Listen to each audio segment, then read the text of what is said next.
우리가 섬에 살고 있습니다마는 오늘 이 아침에 우리 마음속에만 있는 이어도만큼만한 신비한 섬을 하나 소개해 드리고자 합니다. 우리가 인생을 살아가다 보면은 어렵고 힘들고 괴로울 때, 한없이 슬플 때, 증오와 좌절이 우리의 온몸을 휘감을 때 비로소 우리 마음 한구석에 조용히 빛을 내며 나타내는 섬이 있습니다. 그 섬의 이름은 다름 아닌 그레도라는 섬입니다. 그레도라는 괜찮은 섬이 있습니다. 그레도 곳곳에는 그래도 너는 멋진 사람이야. 그래도 너는 건강하지 않니? 그래도 너에게는 가족과 친구들이 있지 않니? 야, 그래도 세상은 살만하단다. 이런 격려문들이 나붙어 있는 섬이 바로 그레도라는 섬이에요. 세상을 살면서 무거운 짐 한 번 안 지고 가는 사람이 있을까요? 세상에 치이면서 눈물 한 번 안 흘려본 사람이 있겠냐고요, 여러분. 세상 속에 열심히 해도 우리의 몸 한 군데 안 아파본 사람이 없을 겁니다, 여러분. 혹 지금 마음속에 가지고 있는 짐이 있다면, 혹 지금 여러분 마음 가운데 울고 있는 눈물이 있다라면, 여러분 가운데 내 몸을 괴롭히는 질병이 여전히 있다면 제가 여러분에게 오늘 권면합니다. 그레도라는 섬에 다녀오시라고. 세상을 바라보는 눈이 바뀌고 세상을 느끼는 마음이 그레도라는 섬에서 긍정으로 바뀔 것입니다. 근데 그레도 섬만 하나 소개하기 그래서 섬 하나를 더 소개하고 싶습니다. 그 섬의 이름은 그레도 섬 옆에 있어요. 나보다도 당신이 우선이에요. 나보다도 여러분이 우선이에요. 그런 작은 섬이 있는데 그 섬에 꼭 다녀오시길 축원합니다. 그런 섬에 있다라면 여러분은 천사일 것입니다. 할렐루야. 제가 오늘 이 아침에 왜 이 말로 설교를 시작하느냐 하면 5월 가정의 달이죠. 여러분의 가정이 그레도와 나보다도처럼 여러분 내가 아니라 상대방을 세워주는 그런 가정이 되셔서 행복하고 건강하고 평강한 가정이 될 수 있기를 주의 이름으로 간절히 축원합니다. 하나님이 이 땅에 세우신 두 개의 기관이 있다라고 하지요. 하나는 교회이고 또 다른 하나는 가정이다라고 얘기를 합니다, 여러분. 무슨 얘기일까요? 가정과 교회는 철저히 하나님의 계획 가운데서 만들어진 기관이기 때문에 그런 것입니다. 여러분. 가정이라는 것은 이 세상의 문화의 산물이 아니에요, 여러분. 가정과 교회를 그래서 하나님이 만드셨다는 사실을 여러분 결코 우리가 잊으시면 안 됩니다. 하나님께서 가정을 만드실 때 아무런 생각 없이 아무렇게나 만드셨을까요? 그렇지가 않다라는 거예요, 여러분. 여러분, 결혼이란 이 제도, 이게 분명히 하나님의 계획과 목적이 있다는 거예요. 하나님이 만드신 이 가정에 만드신 이유와 목적이 그래서 그게 뭘까? 그거 아는 것이 매우 중요하다는 것이에요.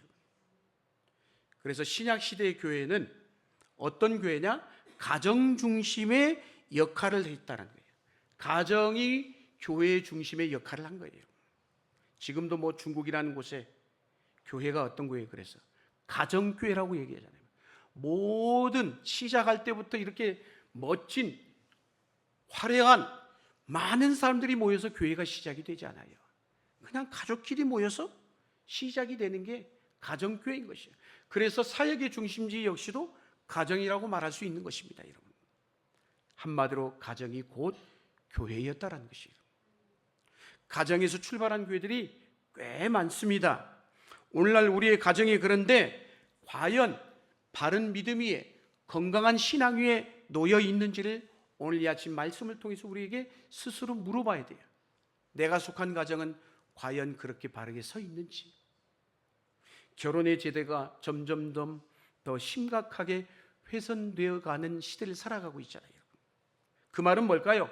본래 하나님이 계획하시고 만드신 그 가정의 목적에서 자꾸 빗나가고 있다는 얘기인 거예요. 결혼과 가정에 대한 인간의 도발, 마귀의 방해가 극심해졌다는 것입니다.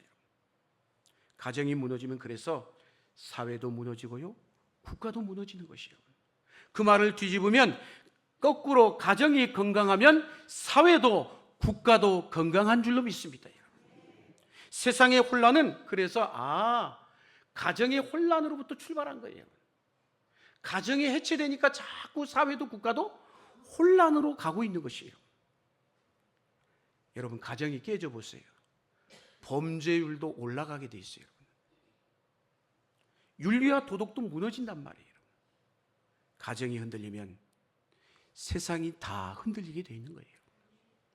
가정을 무시하고 가정의 중요성을 약화시키려는 문화를 의해서 우리는 예의주시해야 되는 것이에요.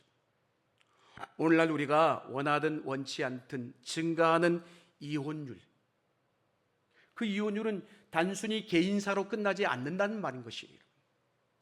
예수님께서도 요셉과 마리아를 육신의 부모로 모셨잖아요. 그래서 예수님도 그 가정 안에서 태어나고 가정 안에서 성장하고 자랐어요. 그런데 그 가정이 어떤 가정이에요? 평범한 가정이죠. 우리 역시도 평범한 가정이에요.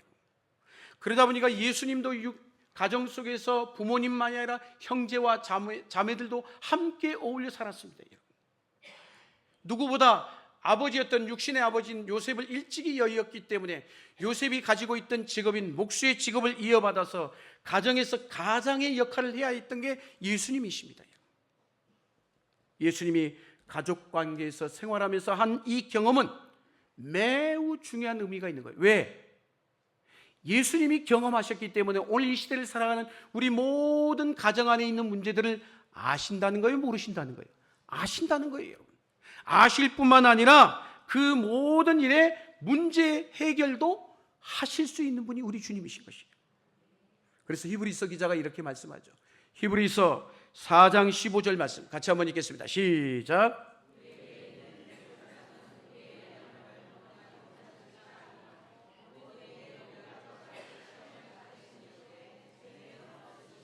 아멘. 주님이 이 땅에 사시는 동안 가정 속에서 태어나고 자라고 삶을 경험했기 때문에 가정 속에서 일어나는 수많은 우리의 애환을 알고 계시다라는 거예요. 할렐루야. 또 가정 안에서 일어나는 그 수많은 아픔들을 아실 뿐만 아니라 능히 도우실 수 있다라는 거예요. 가정 안에서 우리가 가족으로 살아간다는 게 뭘 의미하는 걸까요?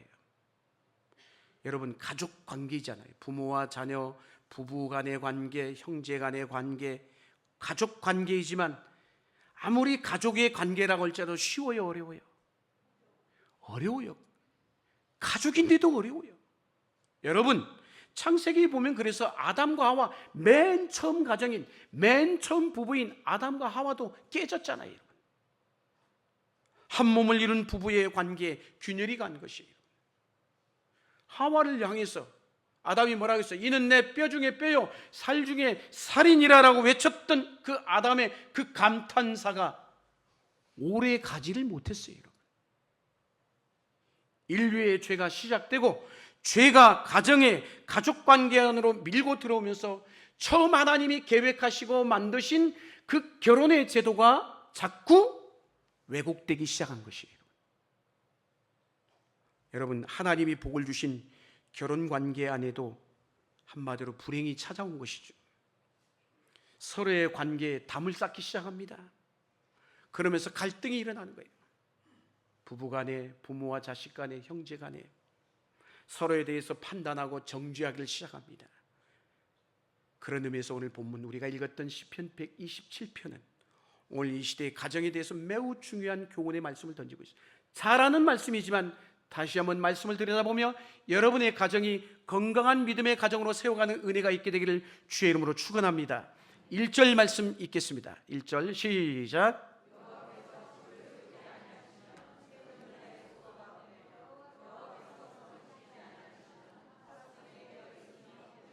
아멘. 세우지 아니하시면, 지키지 아니하시면 그 수고가 헛되며 그 모든 것이 허사가 된다. 한마디로 경고처럼 들리는 말씀이에요. 여호와께서 집을 세우지 아니하시면. 자, 그런데 왜 오늘날의 가정들이 무너지는 경험을 하고 있을까요? 우리가 얼마나 건강한 가정을 어떻게든지 일으키려고 세우려고 애를 쓰고 수많은 에너지를 쏟아붓잖아요. 그런데 오늘 성경은 뭐라고 있어요? 그 수고, 그 애씀이 뭐라고요? 헛되도다. 헛되고 헛되도다. 솔로몬이 얘기하고 있어요. 여기 헛됨이란 뭘까요? 그만큼 우리가 쏟아부은 노력과 정성에 비해 얻는 결과가 있다라는 거예요, 없다라는 거예요? 없다라는 거예요. 물론 여기에서 하나님이 말씀하고자 하는 너희들의 수고가 필요 없다, 그 말을 하고자 하시는 게 아니에요, 여러분. 당연히 가정을 세워가는 일에 각자의 주어진 임무와 책임이 있어요, 여러분.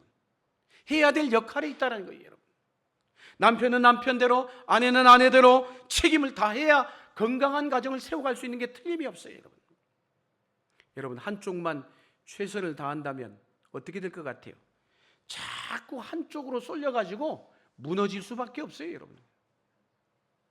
가정 안에 문제가 생기면 그 문제는 그 사람 때문에, 엄마 때문에, 아빠 때문에, 네 때문에 일어난 일이 아니라는 거예요. 한 사람만의 문제로 보기 어렵다는 얘기예요. 각자의 책임을 감당해야 되는 것이에요.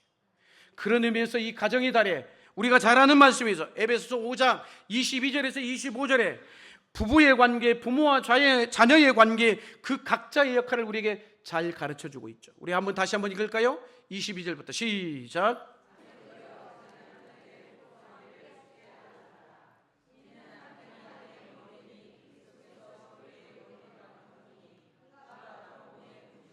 24절. 그러므로 교회가 그리스도에게 하듯 아내들도 범사에 자기 남편에게 복종할지니라. 25절. 남편들아 아내 사랑하기를 그리스도께서 교회를 사랑하시고 그 교회를 위하여 자신을 주심같이 하라. 아멘.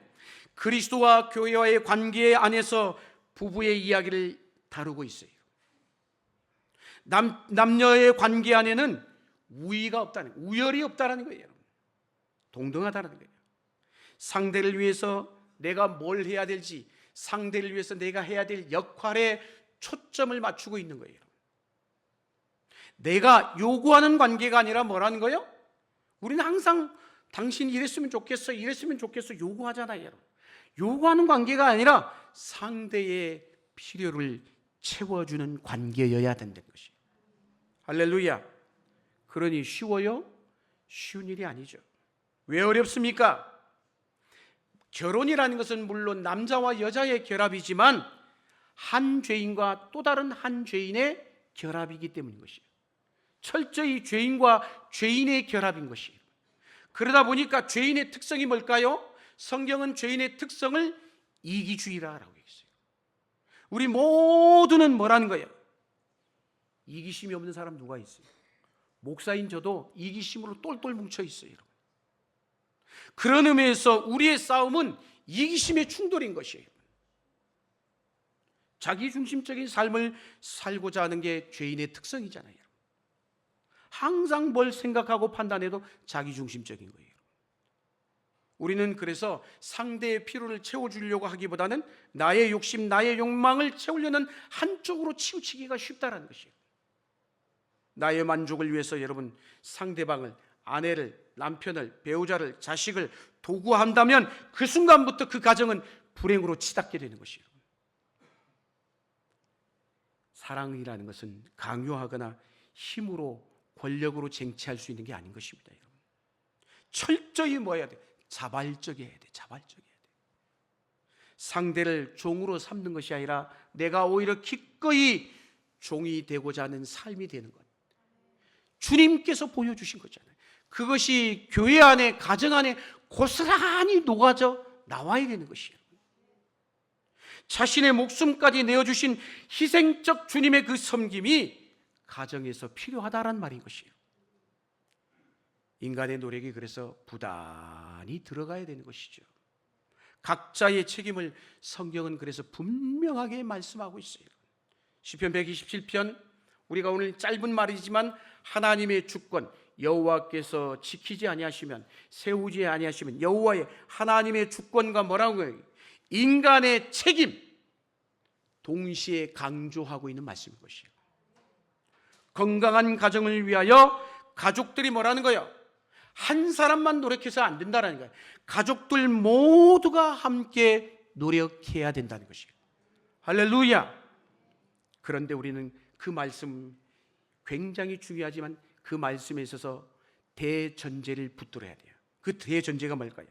아까 읽었습니다만 1절 말씀 다시 한번 읽을까요? 1절만 시작.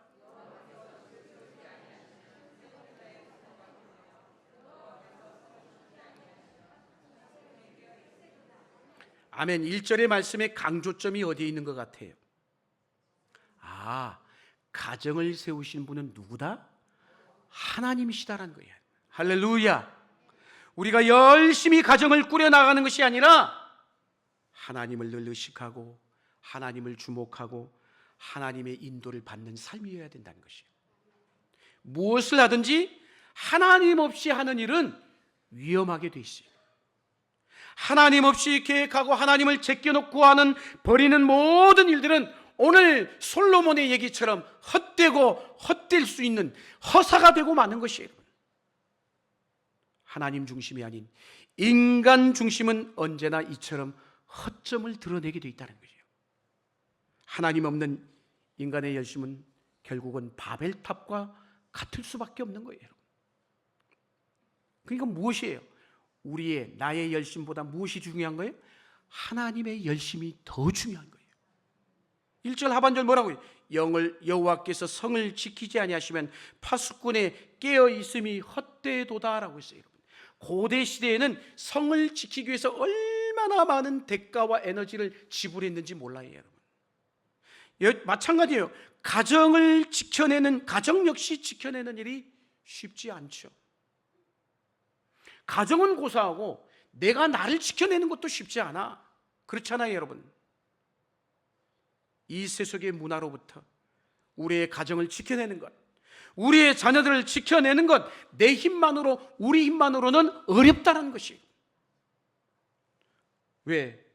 우리는 늘 연약한 존재입니다. 한계가 있기 때문에. 그 한계를 알고 우리는 철저히 하나님을 의지하고 그분의 도움을 받으셔야 되는 것이에요. 가정에서 가장 필요한 게 뭘까요? 우리의 가정에 필요한 건 다른 게 없어요. 사랑이에요. 우리는 사랑하기 때문에 결혼한 거잖아요. 그렇잖아요. 나는 사랑하지 않았는데도 결혼하신 분 손 들어보십시오. 사랑하기 때문에 결혼을 했단 말이에요. 그래서 왜? 그래서 결혼했는데 문제는 뭐예요? 사랑해서 결혼했는데 사랑에 그래서 문제가 없을 거라고 생각했어. 그런데 웬걸? 아니야. 처음 가졌던 그 사랑의 마음이 영원할 것처럼 여겨지지만 시간이 흘러가면서 현실은 전혀 아니야, 여러분. 그렇잖아요, 여러분. 결혼하고 나면 얼마 지나지 않아서 이게 시간이 지나갈수록 사랑이 금세 바닥이 나고 말아요. 그래서 우리가 뭘 깨달아? 사랑이 얼마나 어려운가를 깨닫게 되는 거예요. 사랑이 쉽지 않은 거예요. 그걸 모르고 시작한 거예요, 여러분. 사랑하는 것은 맞는데 사랑이 도대체 뭔지, 사랑한다는 것이 어떤 것인지를 잘 모릅니다. 그래서 우리가 흔히 사랑장이라고 하는 고린도전서 13장을 보면 어렵고도 어려운 게 뭐예요? 사랑이에요, 여러분. 우리가 뭘 보니까 다 알죠. 사랑해야 된다. 이론적으로는 다 알아. 모르는 사람 아무도 없어요. 근데 여기 서 있는 저부터 해서 우리 모두가 사랑에 대해서 매우 어려워합니다. 고린도전서 13장에 보면 사랑의 15가지 주제를 다루고 있어요. 그런데 그 15가지 중에 어느 것 하나 쉬운 게 없단 말이에요. 물어봅니다. 혼자 사는 게 편합니까? 함께 사는 게 편할까요? 막 고민하시네. 혼자 사는 게 편해요? 함께 사는 게 편해요? 그럼 반대로 제가 물어볼까요? 혼자 살면 불편할까요? 함께 사는 게 불편할까요? 답은요, 혼자도 아니고 둘도 아니에요. 혼자도 아니고 둘도 아니에요. 무슨 얘기냐? 이 사랑이라는 단어를 온전히 이해하지 않으면 혼자든 둘이든 행복할 수가 없어요. 따라합시다. 사랑은 이타적입니다. 무슨 얘기일까요? 나 중심으로 살면, 나 중심의 삶은요, 나 중심으로 살게 되면 혼자를 살든 둘이 살든 함께 살든 힘들게 되어 있어요. 결혼이란 내가 편안한 삶을 사는 것이 목적이 아니어야 된다는 것이에요. 편안히 살기 위해서 결혼했다? 때려치우셔야 돼요. 왜 하나님이 가정을 만드셨을까요, 여러분? 서로 다른 사람이 만나 하나를 만들어가는 것, 어렵고도 어려운 일이에요, 여러분. 근데 그 어려운 일을 겪어내게 하신 하나님의 의도가 뭐냐라는 거예요, 여러분. 하나를 만들어가는 그 어려운 과정에서 그 어려운 과정을 겪어내며 하나님은 우리가 어떻게 하기를 원하시는 거예요? 자라가기를 원하시는 거예요. 성숙해 가기를 원하시는 거예요. 할렐루야! 성숙은 내 마음대로 자기 마음대로 살고 싶은 그 마음, 그 감정을 엄격히 통제하는 것, 그게 성숙인 것이에요. 그건 교회 안에도 똑같아요, 여러분. 상대방이 잘하겠지? 아니요. 서로가 함께 더불어 잘해야 되는 거예요. 세월이 흐를수록 상대를 위해 내가 죽고 있는 경험을 하고 있느냐라는 거예요. 서로가 죽어야 돼. 혼자만 죽으면 이건 큰일 나는 거예요. 큰일 나는 거예요. 결혼은 두 사람이 함께 그리스도의 사람으로 완성해 가는 과정인 것이에요. 아이를 길러내는 것도 얼마나 힘듭니까? 그럼에도 아이를 왜 낳고 기르는 거예요? 그 이유가 뭐예요? 나만을 위해서 사는 것은 쉽지요. 나만을 위해서 산다라면. 그러나 나만을 위해서 살아보세요. 그 사람은, 그 인생은요, 결코 깊어지지가 않아요. 혼자 살면 편안합니다. 그러나 풍성해지지가 않는다는 거예요. 풍성해지지가 않아요. 두 사람이 만들어낼 수 있는 삶은 혼자만으로 결코 만들어낼 수가 없어요. 배우자를 바꾼다고 해결될까요? 아니에요. 내가 더 나은 사람으로 바뀌지 않는 한 답이 없어요. 내가 바뀌어져 가야 되는 것이에요. 할렐루야! 그건 모든 공동체마다 똑같아요. 사랑하는 법을 익혀야 합니다. 사랑의 용량을 넓히셔야 됩니다. 쉬운 일이 아니죠. 그렇다고 불가능한 일일까요? 불가능한 일이 아니기 때문에 주님이 말씀하시는 거예요. 여기에는 뭐가 필요할까요? 시간이 필요한 거예요. 시간이 필요한 거예요. 사랑해야지. 하루아침에 사랑하셔야 돼. 단숨에 돼요? 그런 사람이 있으면 나한테 좀 알려주셔야 돼요. 사랑은요, 서서히 무르익어 가는 거예요. 무르익어 가는 거예요. 할렐루야! 성급하면 사랑을 이룰 수가 없습니다. 사랑은 끊임없이 기다려줘야 되는 것이에요. 그래서 성경이 뭐라고 합니까? 고린도전서 13장 4절, 우리가 잘 아는 말씀이죠. 한번 읽겠습니다. 시작.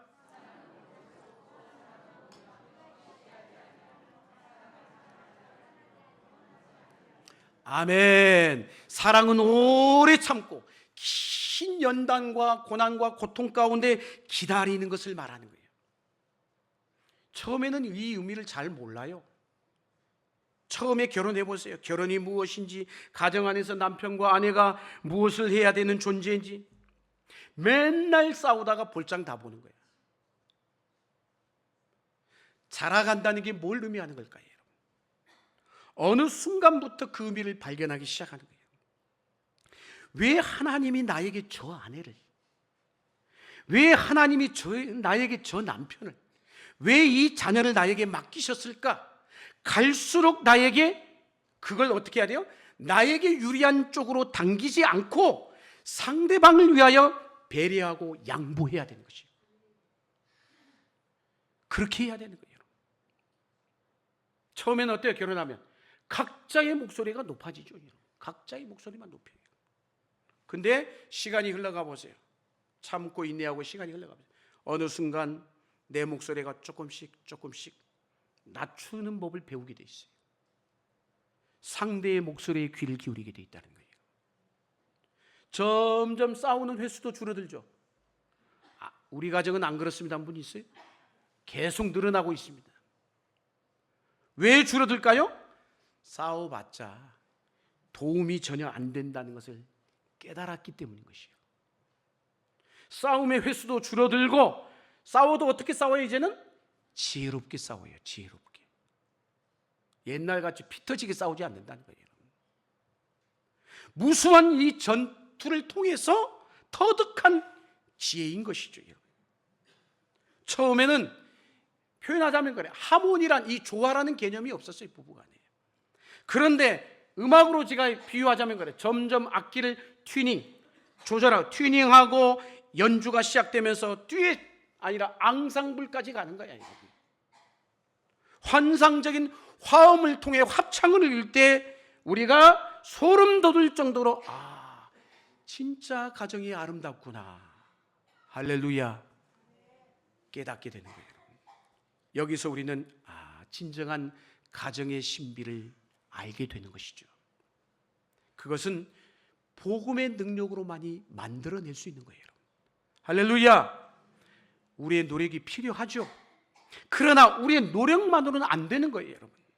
씨를 뿌리지만 싹이 나고 열매를 거두게 하시는 분은 오직 하나님이시라는 거예요. 우리가 노력하고 최선을 다하고 그 위에 비로소 하나님의 도움의 손길이 있을 때 우리의 가정은 복음 안에서 꽃을 피우고 열매를 맺는 역사가 일어나게 된 줄로 믿습니다. 그럼 오늘 2절 말씀 이어서 읽겠습니다. 2절 말씀 시작.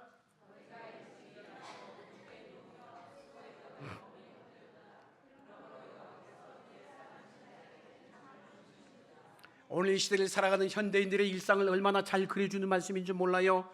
모두가 열심히 일합니다. 오늘 이 주일이 지나고 나면 내일부터 또 출근하고 얼마나 열심히 일합니다. 죽도록 일해요. 문제는 왜?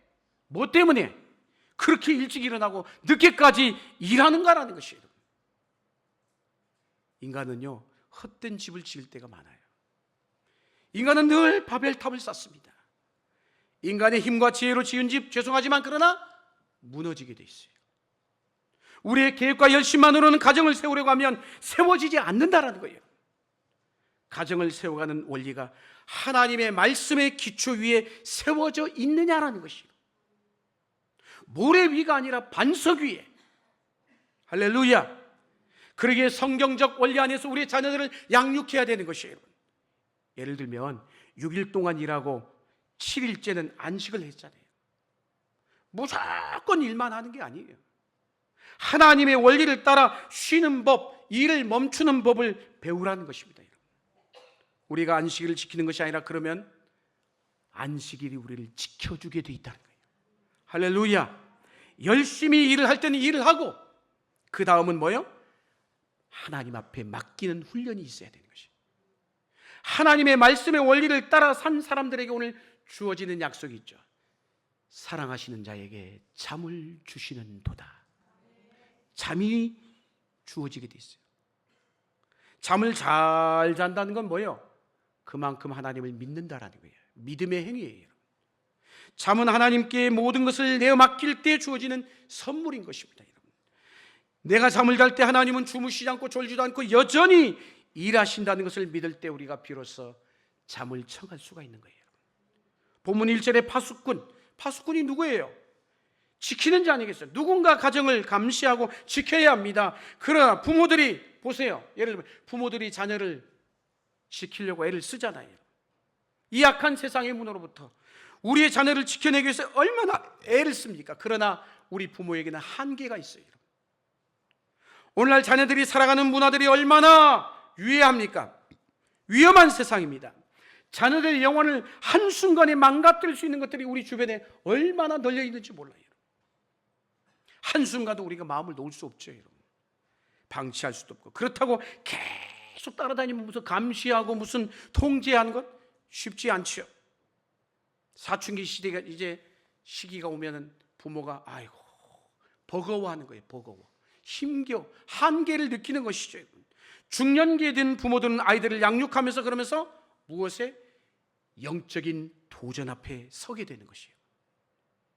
아, 나와 자녀의 관계로 끝나는 게 아니구나. 이거는 나와 하나님 아버지와의 관계를 돌아보게끔 하는 거예요. 그때가 오면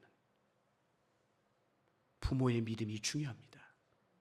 부모가 하나님 앞에 신실하게 살아가고 있는가를 돌아보게 하는 것이죠. 부모가 먼저 하나님 앞에 살아갈 때 자녀들 역시도 하나님을 의식하고 살아가게 돼 있어요. 하나님을 신뢰하고 우리의 자녀들을 내어 맡기셔야 됩니다. 자, 이어지는 3절 말씀 읽겠습니다. 시작.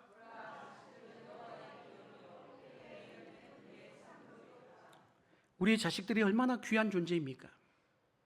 하나님께서 주신 선물이죠. 그냥 방치하고 내버려둘 존재가 아니라는 것이죠. 하나님이 주신, 오늘 성경은 뭐라고? 기업이다, 이렇게 말씀을 하고 있어요. 우리는 하나님의 자녀를 위탁받아 양육하고 있습니다. 우리의 장난감이나 소유가 아니라는 것이죠. 우리의 만족을 위한 도구 또한 아닌 것입니다. 우리의 야망을 충족시켜줄 존재들이 아닌 것이죠. 그런데 오늘 성경 말씀합니다. 말씀을 따라 양육할 때 한없는 축복과 보상이 따라온다라고. 그래서 오늘 4절 5절 결론의 말씀 같이 한번 읽겠습니다. 시작.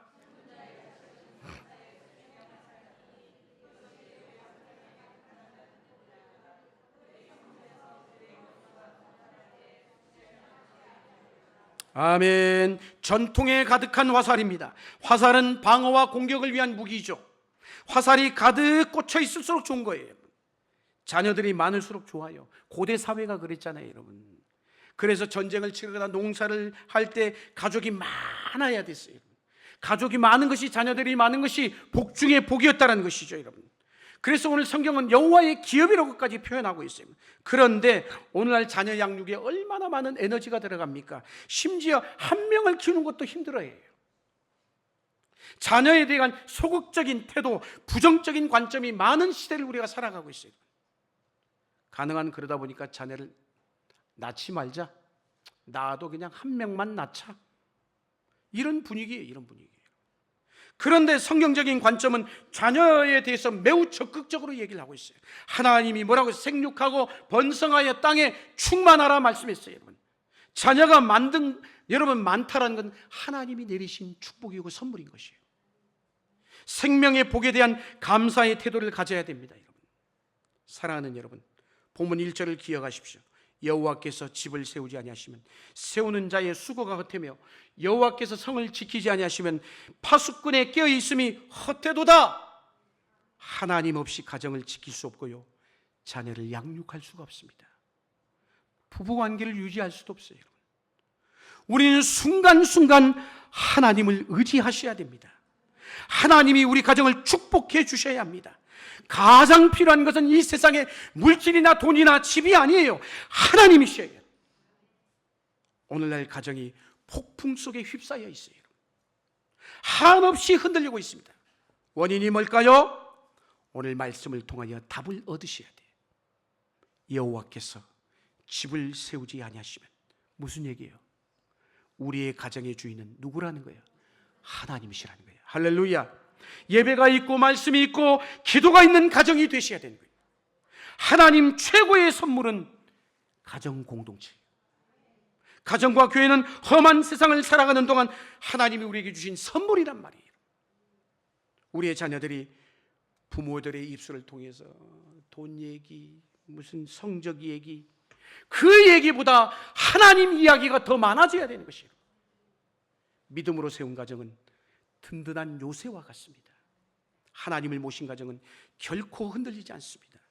하나님을 주인으로 모신 가정은 우리 하나님이 책임져 주시기 때문에, 우리의 힘이 아니라 하나님이 지켜주시고 마음껏 축복하시는 가정으로 세워가시는 저와 여러분이 되어줄 수 있기를 주의 이름으로 간절히 축원합니다. 기도하시겠습니다.